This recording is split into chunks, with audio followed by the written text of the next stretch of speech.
Welcome. Today we'll be looking at Chicano pop culture, and I am going to make a particular thesis here that I want you to pay attention because it's kind of important to the entire point of the lecture. So I'll address some kind of key points, and I'll also play some music, but I'll put those as links. That way you don't have to sit through here and listen to some songs. But we're going to address, at least I'm going to address elements of Chicano culture. It's impossible to talk about every aspect of Chicano culture, but there are some things that kind of stand out that I want to highlight. And some of the stuff you might already know because most of us who are Mexican Americans tend to grow up with some of these examples. Before I get into the actual material, I want to kind of address this kind of perception as to how society defines what is good culture and what is bad culture, or what is high society versus what is low society. So throughout history, we have created these different categories called high culture, low culture, and folk culture, and we tend to separate them as individual entities. Well, my thesis for today is going to argue quite the opposite. I'm going to argue that Chicano culture embraces all three, both or high culture, low culture, and folk culture, partly just because of the nature of our culture encompasses all three. So typically when we think of high culture, there's certain ideas that we think of, and the same with low and folk. So when we think of high culture, particularly in Western culture, we associate it with kind of this kind of elitist group, right? People who go to the ballet, people who go to classical music concerts, people who go to a theater, not to the movies, but the theater, right, to go watch a performance, or people who go to the museum. These are all kind of typical events that lower class, what would be considered lower class people would not go to, though I'm sure many of you probably do go to these things. It's not typically associated with money because some of these things are fairly affordable, right? Going to a classical concert might be cheaper than going to a rock concert. Going to the museum is free for all of you if you go to the Phoenix Museum. Even if you go to the museums in Europe, they tend to be a few bucks. So why does society create this notion that there is a difference? Well, it's a long history, and I can't really tell it here. But there is this notion that there needs to be some form of education and upper class society that kind of controls this type of information. It's all arbitrary to begin with, but Western culture has created this kind of differences. Low culture is typically associated with things that maybe you and I might enjoy, right? Going to sporting events, going to watch two knuckleheads hit each other with a football helmet. Going to baseball games, soccer games, whatever, right? Watching telenovelas, typically not fine art, right? It's just if you like your what is it, something del barrio, Maria del Barrio, or something like that, then you notice that it's quite cheesy and so forth. But nevertheless, it's entertainment, right? Or going to a rock concert, right? Going to a concert of a band that you like, whether it be hip hop or rock and roll or whatever, right? Metal. All these things are considered by certain groups as low culture. And then we have folk culture. Now, folk culture is really a culture that's very kind of localized.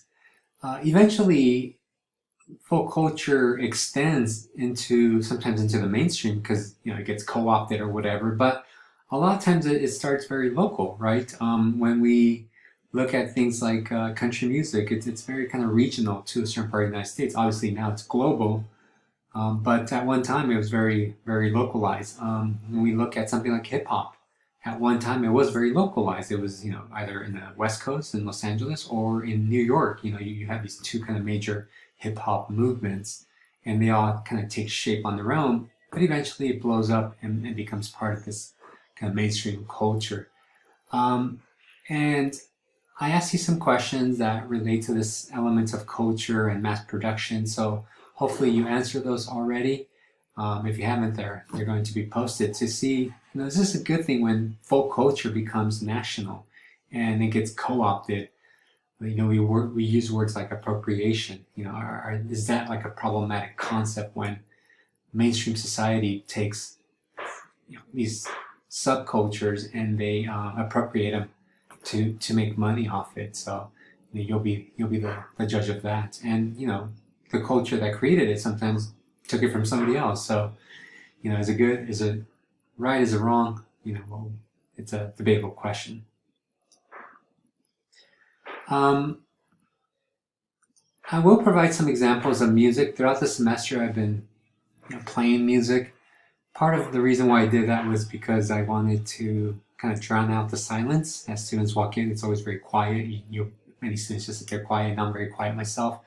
So I figured I'd play some music just to kind of drown that. But as time went by, I tried to pick music that related to a theme that we were talking about, and also pick music that you all never heard of. So hopefully you were entertained by that. But here I'm going to play some other music that I'll post links to, and again, jot down the name of the bands because they'll show up on the final.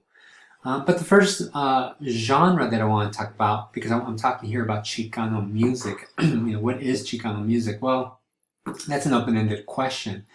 But there's certain examples that we have that can be associated with Chicano culture. So probably the most prominent one that many of you probably listen to is rancheras, right?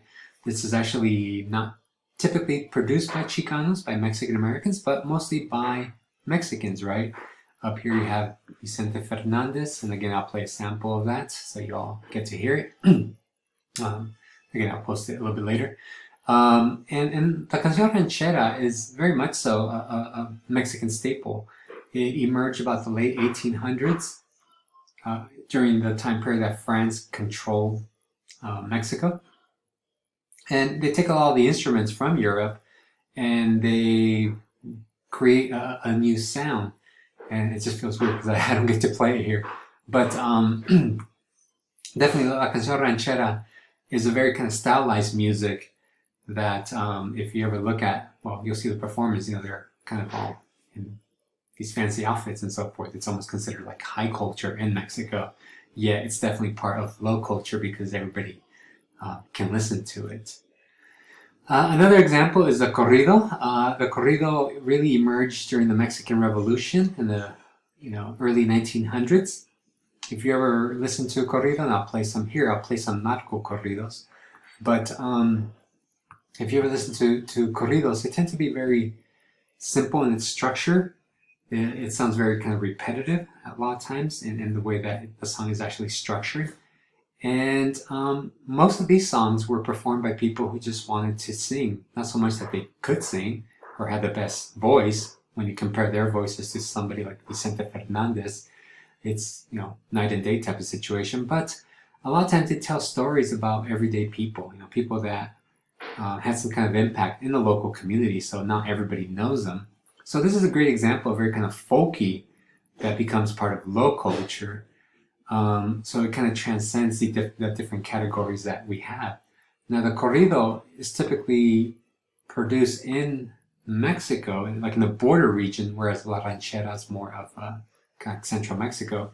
However, we have noticed in the last couple of years that a lot of Mexican Americans are actually producing corridos, specifically the narco corridos.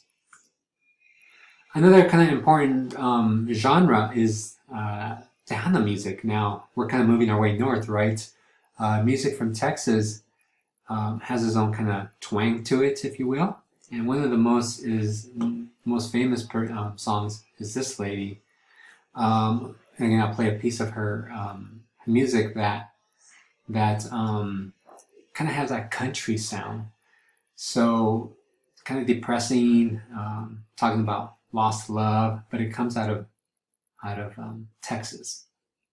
And a lot of times you hear things like what are some of the instruments? Accordions and things like that, and it had to do with a lot of Americans beginning to migrate down to Texas and the border region, and some of the instruments that Germans used, kind of transcended the border, and they started using these instruments too. Probably the most famous one, though, and it'll be the one that's right there, would be Selena. Selena is a great example of, again, something that's very folky, very, obviously from Texas, becomes very part of low culture, but then extends into mainstream society because Selena represents this kind of fusion of not just kind of Tex-Mex, but she definitely kind of creates almost like a new sound that borrows from all these other cultures. So when we talk about cultural appropriation, Mexican Americans are guilty of that too. I mean, she uses reggae, she takes cumbias, right? She loves American music, so American music definitely influenced her. So when we talk about cultural appropriation, do we say that's wrong? Only when Americans do it, or should we do the same thing with somebody as iconic as Selena, right? Because she definitely borrowed from everybody. So again, I'll play a sample of that a little bit later. But in the 1950s, you begin to have very much so a West Coast sound. Probably the most significant one is Richie Valens with, if you heard La Bamba, he really kind of puts Mexican Americans in the map. But Richie Valens does represent this kind of fusion of Mexican and American culture and music, because he fuses Spanish music with 1950s rock and roll. If you've never seen La Bamba, I think it's on Crackle for free if you like to stream movies. It's a great film. And again, Richie Valens represents that kind of West Coast sound. Partly because a lot of Mexican Americans are living in the West Coast in places like Los Angeles. Another important group 20 years later is Malo. And the song you probably heard, and Malo really embodies those ideals of the 1960s and 70s by creating a group that fuses a lot of different sounds into a new genre. It's kind of defined as Latin jazz, and when you watch the video, you'll see all these different type of instruments and all these different type of performers within the group, kind of embodying that 1970s civil rights movement, but definitely has that kind of Latin jazz sound. Chicano music, particularly in the 1970s too, is very political. So there's a group called Flor del Pueblo, and I'll play that later when I talk about muralism. But a lot of Chicano music in the 1960s and 70s reflect the politics of the 1960s, right? The civil rights movement.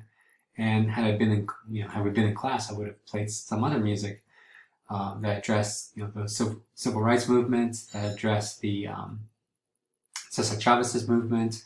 But you'll hear it if you watch the documentaries. You'll hear in the background some of that music that they use in those documentaries that I showed you.